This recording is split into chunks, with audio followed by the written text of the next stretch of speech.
Engineer. Umesema tarehe 15 mnapeleka timu uwanjani? Kumekucha. Si mlisema mchezi nyie. Tena mkasisitiza mkasema hatuchezi ng'o. Sasa imekuwaje? I wonder. Ni siri. Yaani unamaanisha mashabiki wa Nyamwiko hawajui. Hawajui hilo. Kweli maana wakijua lazima kiumane.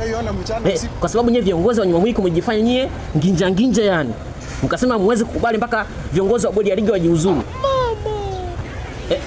Kwa hiyo mnafanya siri yani. Lakini kuna shabiki mmoja Nyamwiko nilimsikia anasema hivi, viongozi mkikubali kupeleka timu uwanjani, wanakuja kuchoma hilo jengo la Jangwani. Wanakuja kuchoma jengo mkipeleka timu uwanjani. Kwa nini timu lazima mpeleke? Sasa mashabiki mtaani wanasema hatuchezi, kumbe hawajui. Wanasema hatuchezi ng'o. Gospel sound. Kwa nini mnafanya surprise?